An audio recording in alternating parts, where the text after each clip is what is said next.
ស្ត្រីខ្មែរយើងមួយចំនួនធំក្រោយពេលអស់រដូវសុខចិត្តស៊ូទ្រាំអត់ធ្មត់ដើម្បីបំពេញចំណង់ផ្លូវភេទរបស់ប្តីរបស់គាត់ឬក៏របស់គ្រួសាររបស់គាត់ទាំងដែលគាត់មានអាការៈឈឺផ្សាក្រហាយរលាកទ្វារមាសដាច់រលាត់នៅទ្វារមាសអ្នកខ្លះវិញរហូតដល់មានការចិញ្ចៀនតិចតិចមកក៏មានដែរបងប្អូនដឹងទេថាការស៊ូទ្រាំឈឺចាប់ផ្សាក្រហាយរលាកទ្វារមាសស្ងួតទ្វារមាសក្រោយពេលអស់រដូវនេះដើម្បីបំពេញចំណង់ផ្លូវភេទរបស់ដៃគូឬក៏របស់ប្តីរបស់ខ្លួនណាគឺវានឹងមានផលវិបាក7យ៉ាងសម្រាប់ខ្លួនស្ត្រីទាំងមូលនៅក្នុងវីដេអូថ្ងៃនេះគឺខ្ញុំនឹងចែករំលែកអំពីផលវិបាក7យ៉ាងដែលស្ត្រីគាត់ទ្រាំអត់ធ្មត់ក្នុងការរួមភេទទាំងកាហាយផ្សាឈឺចាប់នៅទ្វារមាសហ្នឹងតើវាមានអ្វីខ្លះតោះឥឡូវយើងទៅសម្ដាប់ទាំងអស់គ្នាដូចតទៅចំណុចទី1ការរហែកនៃជញ្ជាំងទ្វារមាសនិងការហូរឈាមនៅតាមទ្វារមាសនៅក្នុងចំណុចនេះគឺបានន័យថានៅពេលដែលស្ត្រីគាត់អស់រដូវហើយគឺបានន័យថាអរម៉ូនអ៊ឺស្ត្រូហ្សែនរបស់គាត់ហ្នឹងគឺវាធ្លាក់ចុះខ្លាំងឬក៏លែងផលិតដូច្នេះហើយវានឹងធ្វើឲ្យជញ្ជាំងជីលីកានៃទ្វារមាសនេះគឺបាត់បង់សភាពយឺតហើយនឹងបាត់បង់កម្រាស់របស់វាផងដែរដូច្នេះហើយវានឹងធ្វើឲ្យការរួមភេទត្រដោះឬក៏កកិតទៅនឹងធ្វើឲ្យមានការដាច់រហែកនៃជញ្ជាំងទ្វារមាសនឹងបែបរហែកតូចតូចបាទអញ្ចឹងហើយវានឹងបង្កឲ្យមានការឈឺចាប់ផ្សាក្រហាយនិងបង្កឲ្យមានការហូរឈាមផងដែរដូច្នេះហើយស្ត្រីប្រសិនបើគាត់មានបញ្ហាក្រោយពេលអស់រដូវហើយគាត់នៅតែបន្តស៊ូទ្រាំឲ្យដៃគូរួមភេទទាំងដែលគាត់មិនបានធ្វើការព្យាបាលបានត្រឹមត្រូវទេមិនបានបង្ការបានត្រឹមត្រូវទេនោះវានឹងបង្កផលវិបាកនេះកាន់តែច្រើនឡើងជាប្រចាំថ្ងៃទៅផងដែរបាទចំណុចទី2ការឆ្លងមេរោគផ្សេងនៅក្នុងចំណុចនេះគឺបានន័យថាបន្ទាប់ពីស្ត្រីក្រោយពេលអស់រដូវហើយគឺវានឹងធ្វើឲ្យជាលិកានៃជញ្ជាំងទ្វារមាសរបស់គាត់នឹងបាត់បង់សភាពយឺតស្ដើងហើយជាពិសេសនោះគឺមានការប្រែប្រួល pH នៅទ្វារមាសរបស់គាត់នឹងខ្លាំងផងដែរអញ្ចឹងហើយវានឹងធ្វើឲ្យតំបន់ទ្វារមាសនេះងាយប្រឈមទៅនឹងការរលាកទ្វារមាសដោយបាក់តេរីនិងប្រឈមទៅនឹងការធ្លាក់សឬក៏មេរោគផ្សិតបងស្ត្រីមួយចំនួនដែលគាត់មកទទួលសេវាព្យាបាលមកឆាតមកពិគ្រោះជាបល់ជាមួយនឹងខ្ញុំណាបាទគាត់មានអាការៈរួមភេទជាមួយនឹងប្តីរបស់គាត់ហើយស្រាប់តែមានការលាកទ្វារមាសហើយមានការលមាស់នៅទ្វារមាសមានឡើងផ្សិតសនឹងជាប្រចាំបងប្អូនដឹងទេថានេះក៏ជាផលវិបាកមួយទៀតសម្រាប់ស្ត្រីក្រោយពេលអស់រដូវហើយគាត់នៅតែបន្តការរួមភេទទាំងដែលគាត់មិនបានបង្ការឲ្យទ្វារមាសរបស់គាត់នឹងដំណើរការបានល្អអញ្ចឹងសូមកត់សម្គាល់ទាំងអស់គ្នាចំណុចទី3វិបត្តិពាក់ព័ន្ធទៅនឹងប្រព័ន្ធផ្លូវទឹកនោមនៅក្នុងចំណុចនេះគឺបានន័យថានៅពេលដែលស្ត្រីក្រោយពេលអស់រដូវគឺអរម៉ូនអ៊ឺស្ត្រូហ្សែនរបស់គាត់នឹងគឺវាធ្លាក់ចុះឬក៏លែងផលិតដូច្នេះហើយវានឹងបណ្ដាលឲ្យមានផលប៉ះពាល់យ៉ាងខ្លាំងទៅនឹងបង្ហូរនោមរបស់គាត់ក៏ដូចជាផ្លោកនោមរបស់គាត់នឹងផងដែរហើយមិនតែប៉ុណ្ណោះទេនៅពេលដែលស្ត្រីនឹងគាត់មានការរួមភេទជាមួយដៃគូសក់បញ្ចូលលឹងចូលទៅគឺមានការត្រដោះកកិតនឹងជញ្ជាំងទ្វារមាសនឹងខ្លាំងដោយសារតែការស្ងួតកាហាយផ្សានឹងផងបាទហើយពីមួយថ្ងៃទៅមួយថ្ងៃស្ត្រីក៏អត់បានព្យាបាលបានកែខៃវាទេទុកឲ្យយូររួមភេទអញ្ចឹងទៅពីមួយថ្ងៃទៅមួយថ្ងៃកាន់ខែកាន់ឆ្នាំទៅក៏វាអាចបង្កឲ្យមានការឆ្លងរោគទៅដល់ប្រព័ន្ធនៃផ្លូវទឹកនោមឬក៏មានការនោមទាស់ឬក៏មានការនោមញឹកឬក៏រាកនោមដែលឯងនឹងជាដើមបាទអញ្ចឹងស្ត្រីមួយចំនួនធំក្រោយពេលអស់រដូវហើយគាត់នៅមានការរួមភេទអញ្ចឹងគាត់ច្បាស់ជាជួបបញ្ហានេះជាមិនខានបាទចំណុចទី4បង្កឲ្យមានការឈឺចាប់រ៉ាំរ៉ៃនៅអាងត្រគាកនៅក្នុងចំណុចនេះគឺបានន័យថានៅពេលដែលស្ត្រីគាត់ក្រោយពេលអស់រដូវហើយគឺគាត់មានការស្ងួតទ្វារមាសហើយគាត់នៅតែបង្ខំចិត្តដើម្បីឲ្យប្តីរបស់គាត់នឹងគឺរួមភេទសក់បញ្ចូលលឹងចូលទៅក្នុងទ្វារមាសដែលមានជាលិកាស្ងួតនៅតំបន់ទ្វារមាសរបស់គាត់នឹងហើយវារលាកទៀតដូច្នេះហើយកាលណាគាត់ធ្វើបែបនេះក្នុងរយៈពេលយូរទៅបាទរាប់ខែរាប់ឆ្នាំនៅតែព្យាយាមបំពេញចំណង់របស់ប្តីឲ្យទាំងតែគាត់ស្ងួតឈឺចាប់អញ្ចឹងវានឹងបណ្ដាលឲ្យសាច់ដុំនៃអាងត្រគាកនឹងឡើងរឹងហើយវានឹងបង្កឲ្យមានការឈឺចាប់រ៉ាំរ៉ៃនៅអាងត្រគាកនឹងពីមួយថ្ងៃទៅមួយថ្ងៃពីមួយថ្ងៃទៅមួយថ្ងៃនឹងផងដែរសូម្បីតែការដេកការដើរឈរអង្គុយនឹងក៏មានផលវិបាកនៃការឈឺចាប់នៅអាងត្រគាកដែរហើយបងស្ត្រីមួយចំនួនដែលគាត់អស់រដូវហើយនៅមានការរួមភេទបាទគាត់ច្បាស់ជាជួបបញ្ហានេះដូចខ្ញុំបាននិយាយអញ្ចឹងពីព្រោះខ្ញុំបានជួបអ្នកជំងឺស្ត្រីជាច្រើនដែលគាត់ជួបបញ្ហានេះផងដែរសូមកត់សម្គាល់ទាំងអស់គ្នាចំណុចទី5ជំងឺទ្វារមាសនិងការភ័យខ្លាចនៅក្នុងចំណុចនេះគឺបានន័យថាខ្ញុំឲ្យឧទាហរណ៍ទៅបងប្អូនមួយឧទាហរណ៍ថាបងប្អូនកំពុងតែមានការឈឺចាប់តបៅនៅកន្លែងណាមួយអញ្ចឹងបងប្អូនកំពុងតែមានការឈឺចាប់ឧទាហរណ៍ឈឺចាប់នៅកន្លែងហ្នឹងខ្លាំងបាទអញ្ចឹងហើយខួរក្បាលបងប្អូនអារម្មណ៍នេះគឺវាថាអត់មានចង់ឲ្យពីណាមកប៉ះមកពៀនៅកន្លែងហ្នឹងទេគឺវាឈឺចង់តែគិចចេញចង់មិនឲ្យគេប៉ះការពារកន្លែងហ្នឹងដើម្បីកុំឲ្យវាមានការប៉ះទង្គិចនិងមានការឈឺចាប់បន្ថែមបាទអញ្ចឹងនៅចំណុចនេះគឺបានន័យថាទ្វារមាសរបស់ស្ត្រីក៏ដូចគ្នានៅពេលដែលគាត់មានការរួមភេទជាមួយដៃគូទាំងដែលគាត់អស់រដូវហើយគាត់ស្ងួតទ្វារមាសបាទគឺអារម្មណ៍របស់គាត់នឹងគឺមានការឈឺចាប់ភ័យខ្លាចណាស់អញ្ចឹងហើយនៅពេលដែលប្តីរបស់គាត់នឹងធ្វើការរួមភេទសក់បញ្ចូលលឹងចូលទៅគឺអារម្មណ៍របស់គាត់នឹងគឺធ្វើឲ្យមានការប្រុងប្រយ័ត្នប្រឹងនៅកន្លែងទ្វារមាសនឹងធ្វើឲ្យមានការឡើងរឹងនៅជញ្ជាំងទ្វារមាសធ្វើឲ្យមានការរួមក្បៀតនៅទ្វារមាស ហើយនៅពេលដែលដៃគូគាត់សួរបញ្ចូលលឹងចូលទៅគឺនឹងមានការកកិតដាច់កាហាយផ្សាឈឺកាន់តែខ្លាំងឡើងផងដែរបាទអញ្ចឹងនេះក៏ជាវិបត្តិមួយទាក់ទងទៅនឹងផ្លូវចិត្តផ្លូវអារម្មណ៍ដែលដឹងថាកន្លែងនឹងឈឺហើយដូច្នេះហើយតែងតែមានការភ័យខ្លាចនិងប្រុងប្រៀបប្រុងប្រយ័ត្នឬក៏ប្រឹងខ្ជិបដើម្បីកុំឲ្យវាមានការប៉ះទង្គិចអីចឹងទៅបាទអញ្ចឹងកន្លែងនេះបងប្អូនគួរតែយល់ខ្លួនឯងដោយសារតែវាជាស្ថានភាពពិតប្រាកដដែលខ្លួនឯងកំពុងតែជួបបាទអញ្ចឹងខ្ញុំគិតថាបងប្អូនប្រកាសជាដឹងហើយនៅកន្លែងនេះសម្រាប់ស្ត្រីមួយចំនួនបាទចំណុចទី6បាត់បង់ចំណង់ផ្លូវភេទនៅក្នុងចំណុចនេះជារឿងដែលសំខាន់ខ្លាំងមែនទែនសម្រាប់ស្ត្រីក្រោយពេលអស់រដូវតែកាលណាចំណង់ផ្លូវភេទលែងមានហើយគឺมันអាចបំពេញបំណងសេចក្តីត្រូវការទៅកាន់ដៃគូឬក៏កាន់ប្តីរបស់ខ្លួននឹងបាន 100% ទេរួមភេទទាំងបង្ខំរួមភេទទាំងឈឺចាប់រួមភេទទាំងកាហាយផ្សាទ្វីមាសរួមភេទទាំងគ្មានអារម្មណ៍អីទាំងអស់បាទអញ្ចឹងខ្ញុំចង់បញ្ជាក់ថានៅក្នុងចំណុចនេះគឺស្ត្រីនៅពេលដែលគាត់រួមភេទជាមួយនឹងដៃគូរបស់គាត់គឺมันមានអារម្មណ៍ផ្លូវភេទនោះគឺដោយសារតែគាត់អស់រដូវហើយអរម៉ូនអឺស្ត្រូសែនរបស់គាត់នឹងគឺវាធ្លាក់ចុះទាបវានឹងបណ្ដាលឲ្យមានការស្ងួតទ្វីមាសកាហាយក្តៅផ្សានៅទ្វីមាសហ្នឹងអញ្ចឹងនៅពេលដែលរួមភេទនេះគឺមានការកាហាយឈឺចាប់ណាស់គឺអត់ចង់ទេទាំងផ្លូវកាយទាំងផ្លូវចិត្តរបស់គាត់នឹងគឺមានអារម្មណ៍ថាមិនចង់គឺនឹងបាត់បង់ចំណងបន្តិចម្ដងរហូតដល់ធ្វើឲ្យគាត់នឹងបាត់បង់ចំណងផ្លូវភេទនឹងតែម្ដងបាទនេះក៏ជាវិបត្តិមួយនៅក្នុងចំណោមវិបត្តិទាំងអស់នៃបញ្ហាក្រោយពេលអស់រដូវនឹងផងដែរសូមកត់សម្គាល់ទាំងអស់គ្នាចំណុចទី7ភាពតានតឹងផ្លូវចិត្តអអន់ស្រពន់ចិត្តរហូតដល់ឈានដល់ការបាត់បង់ទំនុកចិត្តនៅក្នុងចំណុចនេះគឺបានន័យថានៅពេលដែលស្ត្រីគាត់អស់រដូវហើយគឺទ្វីមាសរបស់គាត់នឹងគឺស្ងួតអារម្មណ៍ផ្លូវភេទក៏លែងមានអរម៉ូនរបស់គាត់នឹងក៏លែងផលិតឬក៏ផលិតទាបឬក៏ធ្លាក់ចុះខ្លាំងធ្វើឲ្យគាត់នឹងស្បែកចាស់ជ្រីវជ្រួញជាងវ័យហើយគាត់មិនអាចបំពេញតម្រូវកា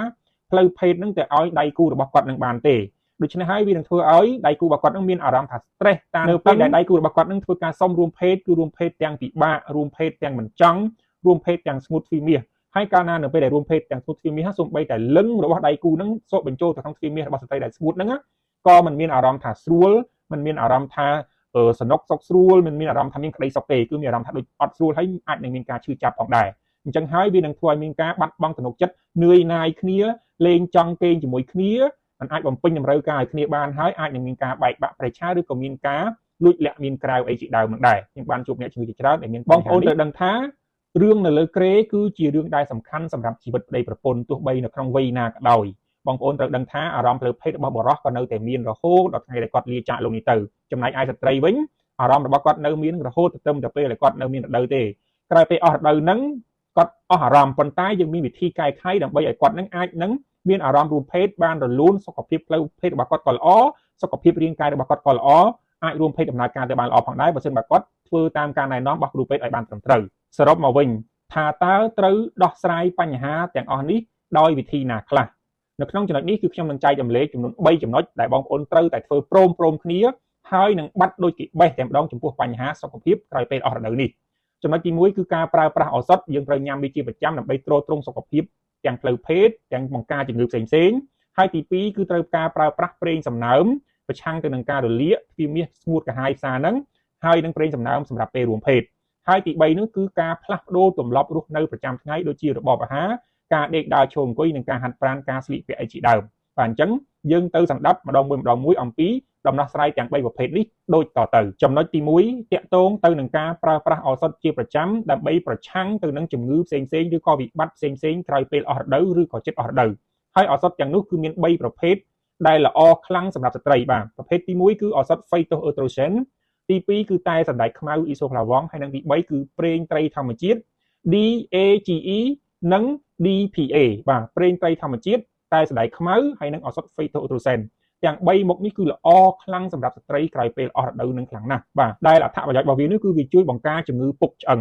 បង្ការជំងឺស្ពោតឆ្អឹងដល់សំណើមទៅដល់ស្បែកដែលស្ត្រីដែលគាត់អស់រដូវឬជិតអស់រដូវហ្នឹងបានន័យថាស្បែករបស់គាត់ហ្នឹងគឺចាប់ផ្ដើមឡើងស្ងួតឡើងខ្មៅឡើងស្អាប់ឡើងជាំចាស់ជ្រីវជ្រួញឬក៏ចាស់ជាងវ័យបាទអញ្ចឹងវាធ្វើស្បែកហ្នឹងភ្លឺរលោងមានសំណើមឲ្យក្មេងជាងវ័យបាទហើយវាជួយបង្ការជំងឺទឹកនោមផ្អែមប្រភេទទី2បង្ការជំងឺលើសឈាមបង្ការជំងឺប្រព័ន្ធសរសៃឈាមបេះដូងដូចជាជំងឺដែលគាំងបេះដូងឬក៏ងាយ stroke ជំងឺ stroke ជាដើមបាទហើយមិនតែប៉ុណ្ណោះទេជួយបញ្ចុះកម្រិតជាតិខ្លាញ់ cholesterol មិនល្អនៅក្នុងខ្លួនសម្រួលទៅដល់ការគេងហើយចុងក្រោយគេជាពិសេសនេះគឺជួយសម្រួលទៅដល់វិបត្តិនៃប្រព័ន្ធផ្លូវភេទរបស់ស្ត្រីដែលស្ងួតដែលកាហាយដែលចិញ្ចាំងទ្វីមាសវារឹងដែលមានបញ្ហាផ្សាបាទដែលពិបាកក្នុងការរួមភេទបាត់បង់ចំណងអីហ្នឹងបាទគឺវាជួយបានច្រើនមែនទែនចំពោះឱសថទាំង3មុខនេះទី1គឺឱសថ Phytoestrogen ទី2គឺតែសណ្តែកខ្មៅ Isoflavone ហើយនិងទី3គឺប្រេងត្រីធម្មជាតិ DAGE និង DPA ហើយអ្នកជំងឺរបស់ខ្ញុំដែលមាននៅខាងសហរដ្ឋអាមេរិកអូស្ត្រាលីកាណាដានៅខាងបារាំងអីបាទគាត់ប្រាប់ខ្ញុំថាគាត់ទៅព្យាបាលនៅកន្លែងគេផ្សេងនៅពេទ្យនៅប្រទេសគេនោះមិនមែនថាពេទ្យគេមិនប្រកែទេប៉ុន្ត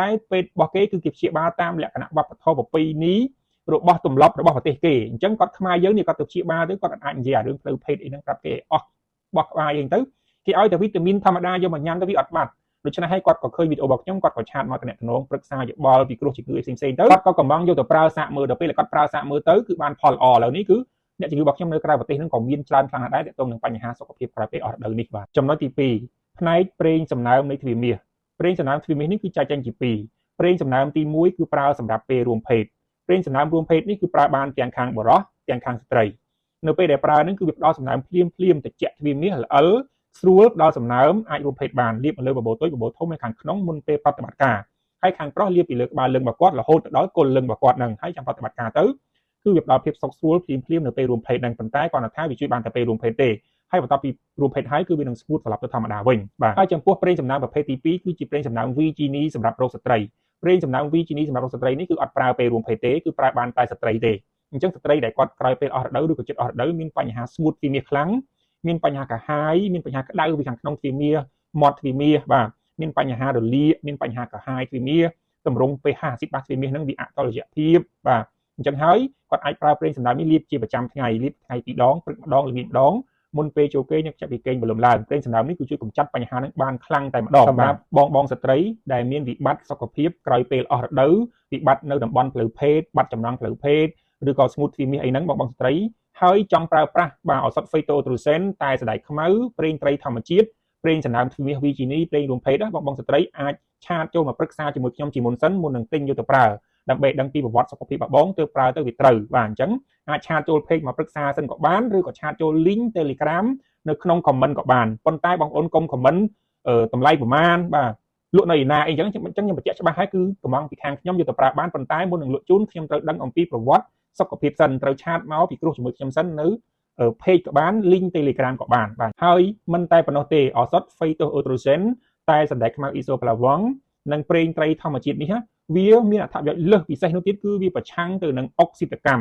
មប្រឆាំងទៅនឹងការបំផ្លាញកោសិកាប្រឆាំងទៅនឹងការរលាកផ្សេងៗនៅក្នុងរាងកាយជួយដល់ចលនាសន្លាក់ដល់សំណើមដល់ប្រេងទៅដល់សន្លាក់បាទជួយបានច្រើនខ្លាំងមែនទែនទៅទៅនឹងសន្លាក់របស់ស្ត្រីមួយហើយជាពិសេសចុងក្រោយគេបំផុតនោះគឺជួយបង្កើនមុខងារប្រព័ន្ធភាពស៊ាំនៅក្នុងរាងកាយរបស់ស្ត្រីនឹងបានល្អផងដែរបាទហ្នឹងហើយគឺជាឱសថដែលល្អសម្រាប់ស្ត្រីដែលបងប្អូនខ្មែរយើងមួយចំនួនប្រកាសជាអត់ទាន់បានដឹងទេបាទអញ្ចឹងបើសិនជាបងប្អូនមានចង្អល់អីអាចឆាតមកកាន់ខ្ញុំបានចំណុចទី3ការផ្លាស់ប្ដូរទម្លាប់រស់នៅប្រចាំថ្ងៃឬគេហៅថាការ change lifestyle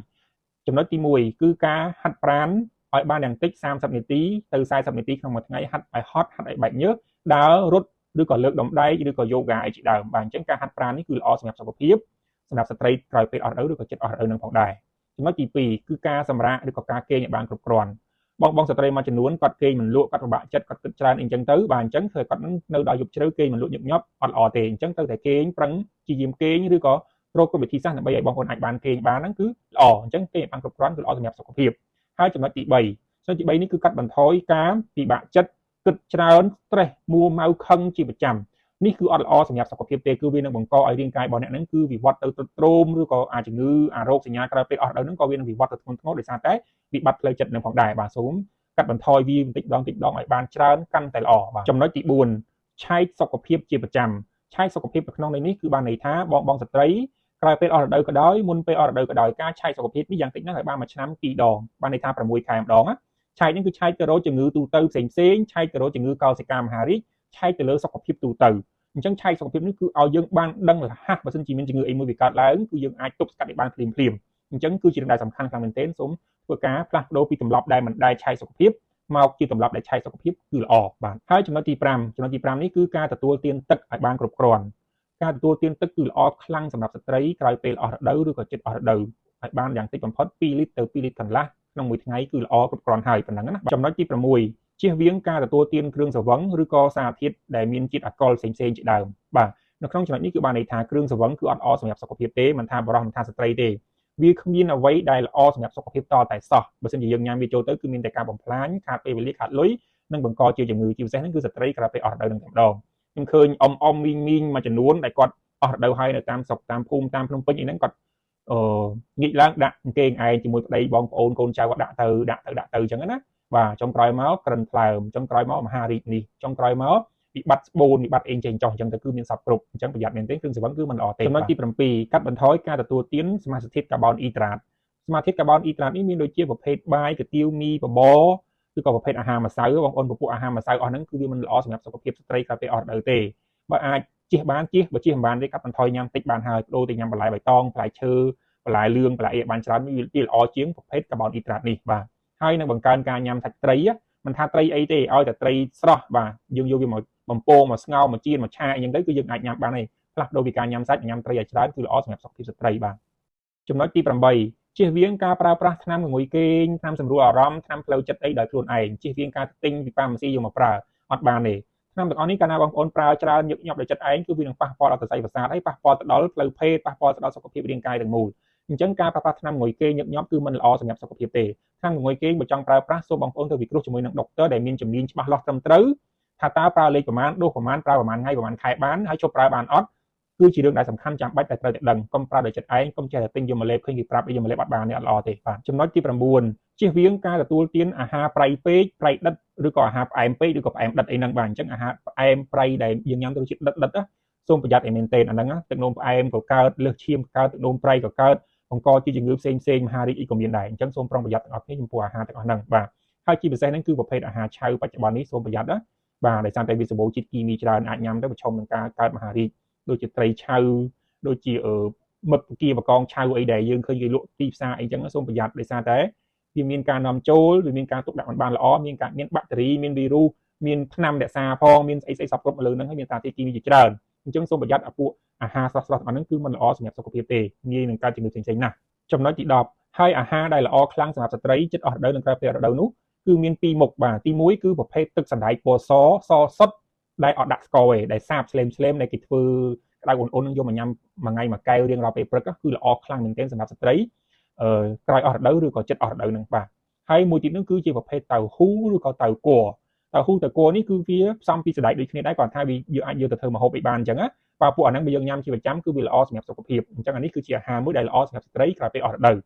វីដេអូរបស់ខ្ញុំដែលនិយាយអំពីវិបត្តិបញ្ហាសុខភាពរបស់ស្ត្រីក្រោយពេលអស់រដូវនិងជិតអស់រដូវនេះបានមកដល់ទីបញ្ចប់ហើយបើសិនជាបងប្អូនមានអ្វីដែលមិនយល់ច្បាស់អាចឆាតចូល page របស់ខ្ញុំដើម្បីធ្វើការពិគ្រោះយោបល់បានបាទខ្ញុំមានពេលខ្ញុំនឹងចែករំលែកទៅកាន់បងប្អូនទាំងអស់គ្នាបើអ្នកនៅ YouTube ដែលមើលក្នុង YouTube វិញអាចឆាតចូលនៅក្នុង Telegram ដែលខ្ញុំដាក់នៅក្នុង comment នៅក្នុង YouTube បានបាទអញ្ចឹងបងប្អូនអាចឆាតប្រឹក្សាមកខ្ញុំបានជួបគ្នានៅវីដេអូក្រោយបន្តទៀត